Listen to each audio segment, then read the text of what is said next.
এমন নরম তুলতুলে তালের বড়া বানানোর জন্য আগে থেকেই আতপ চাল ভিজিয়ে রাখতে হবে।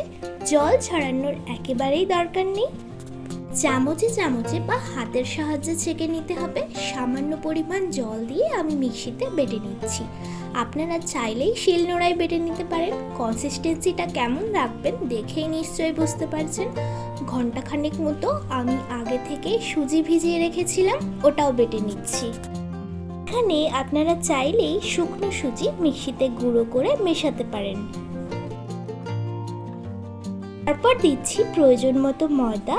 মেন ইনগ্রিডিয়েন্টস তালের পিউরিটাও দিয়ে দিচ্ছি।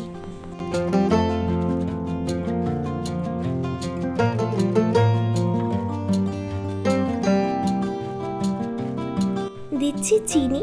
চিনির পরিমাণটা যেমন মিষ্টি খান ও তালের টেস্টের উপর নির্ভর করছে।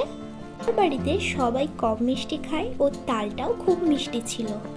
তারপর দিচ্ছি কাঁচা মৌরি, আরও লাগছে 1 চামচ বেকিং পাউডার ও তার হাফ চামচ বেকিং সোডা। একটু চালের জল দিয়ে অ্যাক্টিভেট করে আমি মিশিয়ে দিচ্ছি।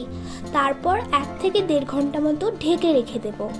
ভাজার জন্য কড়াই দিচ্ছি সাদা তেল। ভাজার আগে অবশ্যই ব্যাটারটা চেক করে নেবেন। পাতলা মনে হলে ময়দা মিশিয়ে নেবেন। আমি ব্যাটারটা কেমন রেখেছি দেখে বুঝতেই পারছেন নিশ্চয়ই।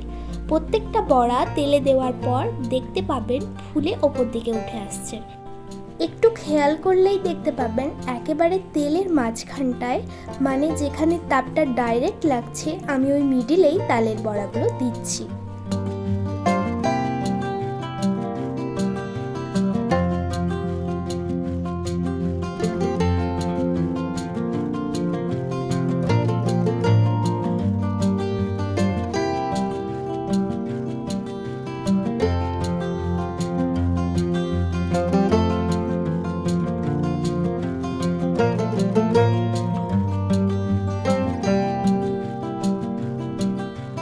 বেশি কড়া করে ভাজতে যাবেন না, সোনালি কালার এসে গেলেই তেল থেকে তুলে নেবেন।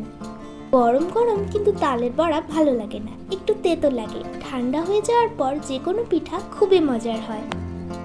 আপনারা আমার মতো একবার তালের বড়া বানিয়ে দেখুন, কথা দিচ্ছি ভালো লাগবে। আর ভালো লাগলে অবশ্যই সাবস্ক্রাইব করে পাশে থাকবেন।